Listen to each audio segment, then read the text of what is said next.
Olá, paróquia São José Vespasiano, tudo bem com vocês? Estamos de Natal, né? Oitava do Natal, tá todo mundo o quê? Mais fortinho, comeu muito, né? E a ceia, comeu na quinta à noite, na sexta, almoço e jantar, sábado, enfim, repetiu essa ceia muitas vezes, né? Porque sobra sempre, é tradição, né? Mas também é tradição aqui do nosso canal a gente celebrar, claro, o tempo que a gente está vivendo, mas também falar da palavra de Deus, falar do que nós estamos vivendo, tá? Através da palavra. E hoje é dia de curiosidades bíblicas, sim. É por isso que você está aqui, porque você está atrás de curiosidades da Bíblia, edição Natal. Até me embolei aqui, mas enfim, bora lá, vou continuar, certo? E aí eu já peço que você chega curtindo esse vídeo, tá? Vai compartilhando ele com outras pessoas. Vamos divulgar, gente, essas curiosidades. Tem muita gente que não sabe algumas coisinhas, algum desses detalhes sobre o Natal, então a gente está aqui para dizer essas curiosidades e você está aí para, além de assistir e aprender, está também para divulgar esse serviço de evangelização. Tá bom? Então, vamos lá, vamos deixar de papo e vamos para as curiosidades bíblicas de hoje. Bom, já estou aqui com a minha colinha na mão porque hoje nós vamos retomar um pouquinho do que a gente viu na última curiosidade, onde nós falávamos sobre os magos do Oriente, né? Então, se você ainda não viu, não está sabendo quem são esses magos, como vivem, o que comem, essas coisas todas, você não precisa esperar o Globo Repórter, você pode ver aqui sim na nossa playlist de curiosidades bíblicas, é só procurar, tá bom? Mas daqui a pouco. Primeiro vê esse, certo? E depois você volta lá, porque, enfim, a gente retoma, mas não precisa ser na cronologia não, tá bom? Seguinte, retomando, né?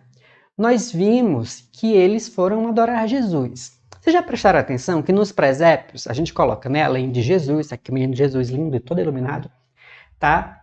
A gente coloca José e Maria, né, eram os pais, aí coloca os bichinhos, os animaizinhos, né? E coloca também os pastores e coloca os reis magos. Mas vocês sabiam que eles não aparecem nos mesmos textos? Pois é, né, gente? E fizeram esse negócio de juntar tudo, né? Porque, enfim, povo de Deus é assim, junta tudo, mistura tudo. Bom, não faz mal, mas é só pra gente entender que eles aparecem em textos diferentes de evangelhos diferentes. Eles não aparecem nem no mesmo evangelho, sabia? Tem um evangelho que fala dos pastores e tem outro que fala dos magos do Oriente. Pois é, os dois textos são esses que estão aí, vão aparecer agora na tela de vocês, tá bom? Lucas 2, do 1 ao 20, fala dos pastores de Belém, certo? Eles que vão lá adorar Jesus, né? São chamados pelo anjo. E Mateus 2, do 1 ao 12, tá? É que vai falar sobre os magos do Oriente, que nós vimos na semana passada, tá bom? Mas enfim, por que existe isso? A gente pode encontrar semelhanças e diferenças nesses dois textos? Sim, vamos falar primeiro das semelhanças, tá? Estou aqui com a minha colinha na mão. Vocês não vão estar vendo direito, mas eu vou falar isso para vocês. Certo? Bom, primeiro de tudo, o que tem nos dois textos, que é o elemento central, tá? É a relação do nascimento de Jesus com o reinado de Herodes. Tá? Jesus é colocado dentro do mesmo contexto histórico. Isso aí não tem como mudar, até porque é uma questão histórica. Não pode ser só uma opção do evangelista dizer, eu quero contar que ele nasceu então. Não. É importante que ele tenha nascido naquela época, por questões históricas, mas também teológicas. Certo? Mas, claro, é um dado precisamente histórico. Bom, a mãe de Jesus era Maria, virgem e prometida a José. Então, não muda pai, então não precisa, né? Mas, enfim, essa relação da virgindade de Maria e da sua relação, do seu casamento com José, é trabalhado nos dois textos também, tá? Outro ponto importante da família é que José, nas duas leituras, né, nos dois evangelhos, ele é descendente de Davi. Isso é um elemento muito importante, tá? Por quê? Porque José dá essa descendência a Jesus, né? Porque, afinal de contas, o Messias deveria vir da estirpe, né? Da família, né? Deveria ser descendente de Davi. Então, como já é descendente de Davi, e aí ele dá essa descendência para Jesus também. Outra coisa é que um mensageiro celeste anuncia o futuro nascimento de Jesus, né? E o proclama Salvador, tanto no Evangelho de Lucas, quando o anjo aparece para Maria, quanto no Evangelho de Mateus, onde o anjo em sonho aparece para José. A gente vai na nossa primeira curiosidade bíblica sobre isso. Jesus é anunciado como o Salvador, tá? E sempre por essa figura celeste, né? O famoso anjinho, o anjo Gabriel. Tá bom? E Jesus, claro, já menino, é proclamado filho de Davi, nas duas tradições. Então, Jesus é o filho de Davi, tá bom? E, claro, a concepção de Jesus, que foi por meio do Espírito Santo, tá? Os evangelistas defendem isso, né? Os que falam precisamente disso são esses dois textos, né? Esses dois evangelhos que trabalham melhor a concepção de Jesus, tá bom? E outra coisa, o fato de José não participar da concepção. Ele dá a descendência, mas não como um pai que participa ali da concepção. Os dois evangelhos são enfáticos em dizer que a concepção foi feita pelo Espírito Santo, tá? Verdade de fé, verdade bíblica, tá bom? Outra questão é que o nome de Jesus já se impõe pelo mensageiro antes mesmo do seu nascimento. Era tradição, né, o pai dar o nome para o filho. E a Eli, não. Quando o anjo aparece para José, ele diz qual vai ser o nome do filho desse José aí, que ele vai ter, né, que, enfim, Maria vai ter por obra do Espírito Santo e que ele também é pai. E quando o anjo aparece para Maria, também diz, olha, Maria, o nome do seu filho vai ser Jesus, né? Ele vai ser o Emanuel, o Salvador, né? Deus conosco e tal. Outro ponto é o nascimento de Jesus em Belém. Os dois textos colocam Jesus lá na cidade de Belém. Tá? E a gente vai ver um detalhe importante do porquê ele nasceu em Belém daqui a pouco. Tá bom? E por último, mas não menos importante, Jesus, em companhia de José e Maria, se estabelece em Nazaré, tá? Ou seja, lá de Nazaré, lá em Nazaré, né, é que ele faz a sua morada junto da sua família, tá? Porque o que? Ele nasceu uma criança e como criança ele vai estar onde os seus pais estão, tá bom? Mas é claro que existem as diferenças, tá? Elas são bem sutis. As diferenças de Mateus e Lucas, ainda que eles bebam da mesma tradição central, elas têm uma relevância teológica. Uma coisa que a gente tem que aprender é que assim, os evangelistas tinham a mesma história para contar, a história de Jesus, tá? Bom, então, mesmo tendo a mesma história, a mesma tradição, eles escolheram questões que fossem dar respostas às comunidades que eles estavam falando, porque cada evangelista escreveu para a sua comunidade. Então, a comunidade de Mateus é a comunidade de judeus que aceitaram Jesus, então se tornaram cristãos, né? Fizeram seu processo de iluminação de fé. Então, Mateus ele precisa apresentar pontos que confirmem para essas comunidades, que alguns membros estavam em dúvidas, que de fato Jesus era o Messias. Olha só, aquele fato de que Jesus, né, ele foi salvo por Deus, tá? Da matança lá que Herodes manda fazer, né, com raiva, porque o rei de Israel nasceu e ia tomar o poder dele. O que ele faz? Mandou matar as crianças, né, de até 2 anos. Jesus foi salvo. A mesma questão aconteceu com Moisés. Por isso, no Evangelho de Mateus, Jesus é o novo Moisés, né? Lembra que lá no Egito, o faraó tinha mandado matar todos os filhos de Israel, mas aí Moisés foi salvo? Então, ele faz esse paralelo. Além, claro, de que Jesus é da descendência de Abraão, que é, né, pai do povo, e, na verdade, pai de muitos povos, e também da descendência de Davi, né, que é o grande rei, que da linhagem de Davi viria o Messias. Tá bom?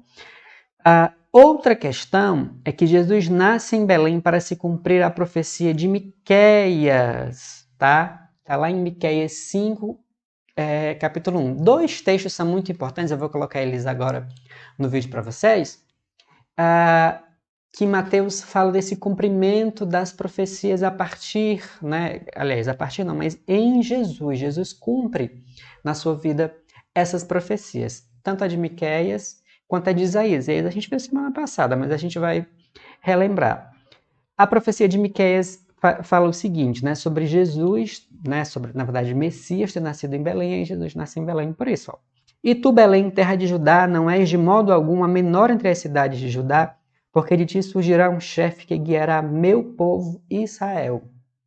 Ou seja, Jesus nasceu aonde? Em Belém. Ele cumpre a profecia de Miqueias. E aí já confirma que ele é o Messias.